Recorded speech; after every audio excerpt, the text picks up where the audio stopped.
Away from the Olympics in Syria, it's been reported that at least 18 people have been killed, including 5 children, after government forces launched an attack on Aleppo this morning. It's believed the city was attacked randomly with mortars, tanks, helicopter gunships. Rebels have been locked in fierce fighting with government troops in Aleppo in recent days, amid reports that the regime is massing reinforcements to take the city.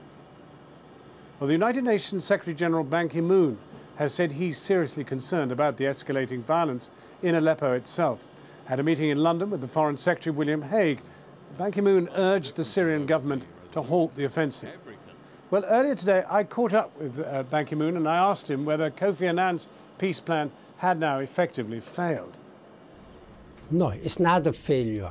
The failure is on the part of international community. It's not joint special envoy, it's not us who have been working very tirelessly to prevent this situation. International community, particularly the first priority would be with the Syrian government. Then I think opposition forces. We have our senior correspondent in Damascus. Alex Thomson is in Damascus, and I wondered if I can get him to ask you just a couple of questions from the ground. Well, Secretary General, when you're in Syria and you visit places where there have been atrocities, of course what a lot of people want to know is, when this war eventually concludes, will the perpetrators be brought to justice in any way? How can you reassure people on that? That's a fundamental principle of the international community. There should be justice and accountability. Now, at this time, we first of all, most importantly, address this issue to stop the violence, what is happening on the ground. Then there will have to be a process of justice, accountability. What an awful lot of people will say in Syria is that they don't want foreign interference, and they see particularly Saudi Arabia and Qatar as basically fighting their own Sunni jihad in this country. What have you got to say to the governments of Qatar and Saudi Arabia? I know many Arab countries, particularly League of Arab States members, sometimes have different views in approaches. At this time, what I have been asking and urging to those countries, further militarization would not be an option at this time. Can I speak to you about Sri Lanka? Yes. We've done a lot of work on Sri Lanka. We've made several very big films talking to the victims of what happened in the last 3 weeks of the civil war. But do you think anyone will ever, in the end, be prosecuted for the crimes that... That we will have to see. The Sri Lankan government has taken certain actions, but it's not adequate and sufficient enough. That is why I have been urging President Rajapaksa many times, in person, over the telephone, in my writings to him to take the necessary action. Now, yesterday, you ran with this in front of the Houses of Parliament. You ran as Secretary General of the United Nations. But when you go to the Olympic Games, will you be a Korean again?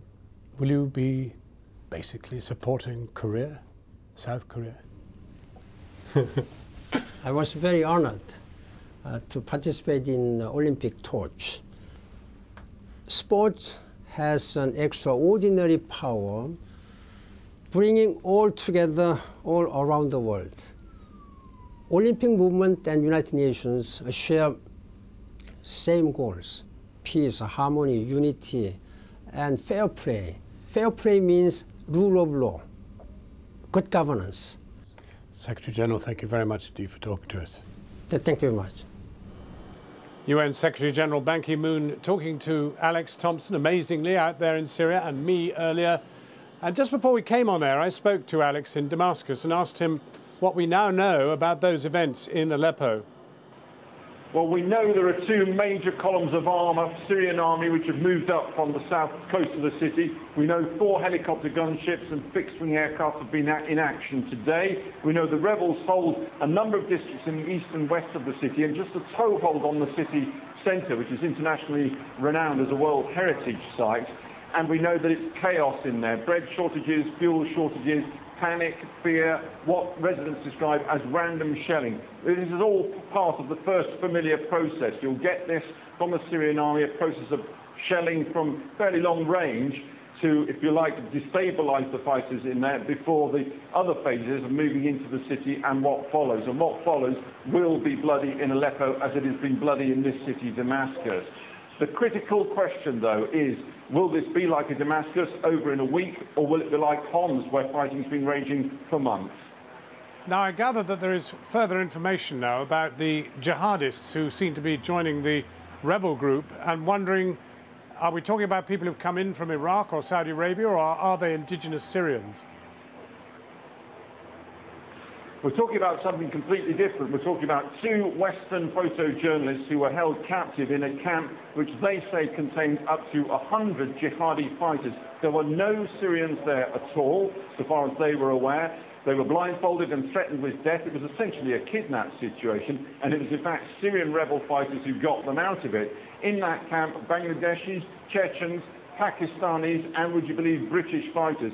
Proof positive, I think, from the most dramatic way possible that there is a jihadist element to this war. Let's not forget it is Sunni Saudi Arabia and Sunni Qatar via Turkey and a town in southern Turkey which is coordinating most of the funding and the weapons into this war.